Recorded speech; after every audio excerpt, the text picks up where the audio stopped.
Tracking refers to the habit of recording every single expense you make over a certain period of time, and then organizing each one of them into categories. This is crucial because it gives you a clear understanding of where your money is going, and it allows you to make smarter decisions with your finances. This is important for a few key reasons. The first one, I've already said it. It gives you a clear understanding of where your money is going so that you can see what it's truly eating into your budget. The second reason is that it helps you spot spending trends and patterns, which is crucial for identifying areas where you might be overspending. You probably heard about lifestyle inflation, which is the tendency to spend more and more as your income increases. And yes, tracking won't completely stop this, because for some areas like healthcare or family needs, they tend to naturally grow, but it will surely help you spotting those areas where you're spending more than you should. And then once you see this, you can start making adjustments. Another major benefit is that tracking helps making budgeting way more effective, but I will get into that later. Let's focus on tracking for now. When I talk about tracking every single expense, I mean every single expense.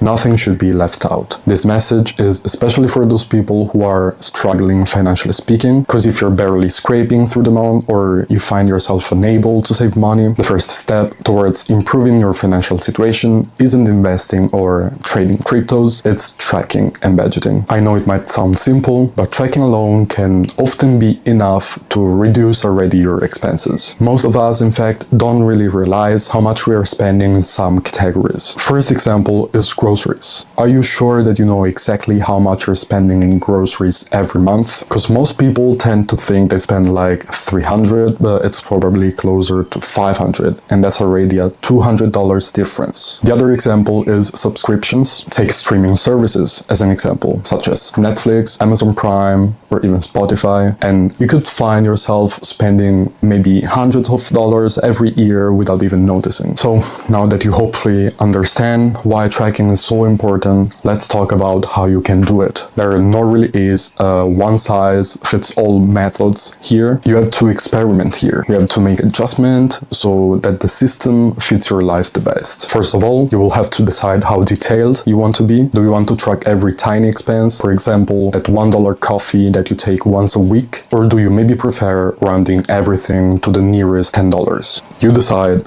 what works for you. Some people get very specific with categories, while others prefer a simpler approach, which is just wants versus needs. Personally, I go somewhere in the middle. I feel that too many categories can become overwhelming, while on the other hand, too few can't give you a full picture. For example, in my own Excel sheet, I decide to track these categories. The first one is car, which is divided into gas and maintenance.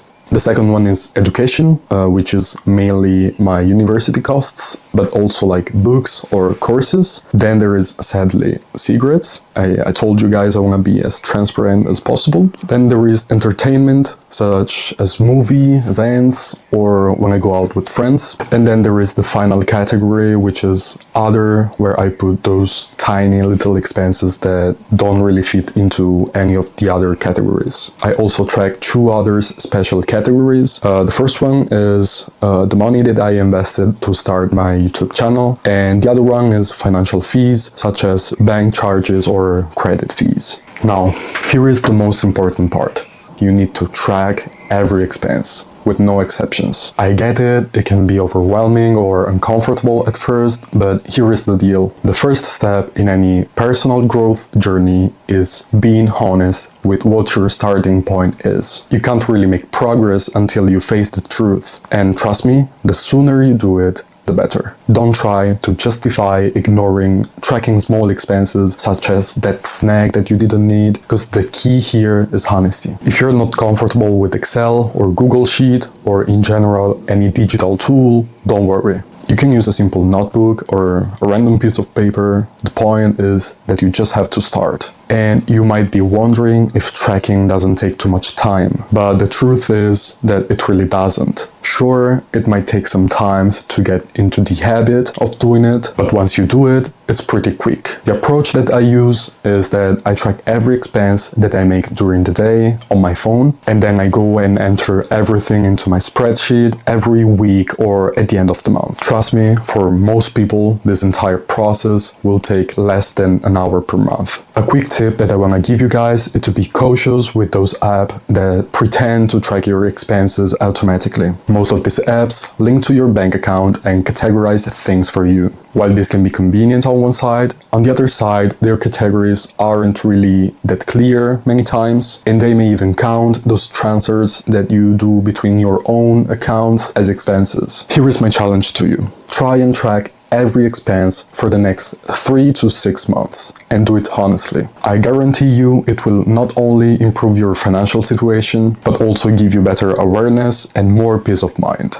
Now that you've mastered tracking, let's move on to budgeting. Budgeting is all about planning how to allocate your income. It's the process of making sure you have enough to cover your essential needs while also setting aside money for your goals and future. Once you get used to track your expenses, it becomes very easy to set a budget. For example, if you're spending $300 each month just eating out, you can set the goal to cut that down to $200 the next month and then $100 the month after. Of course, budgeting works best in those areas where spending is flexible. Fixed expenses, such as your mortgage or your car payments, are way harder to change. But if you realize that you're spending too much eating out or in entertainment in general, well, those are the areas where you can start adjusting. Another quick tip that I feel like sharing with you guys is don't go overboard immediately. If you realize that you can cut back some expenses, do it, but do it slowly. Sudden, drastic changes often leads you to burnout. Instead, just do small adjustments till you find the perfect solution for you.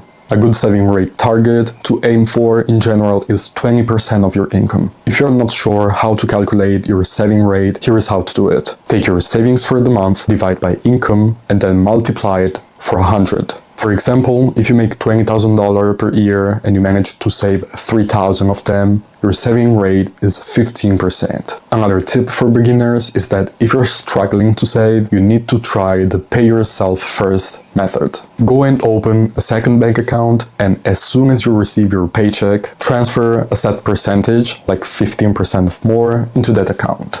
Then just try living off that 85% of your paycheck that remains. This trains your brain to treat that 85% as your full budget, making it way easier to save over time. That's all for today. I know this can feel overwhelming, but remember, in the end, it's all about creating good habits and gradually improving. If you have any questions or you just feel free to share your saving rate, do it right below in the comments. I'll try to reply to everyone, and I will make sure to pin my personal comment where I share with you guys my saving rate. That's it. Thank you for watching and see you guys in the next video. Bye.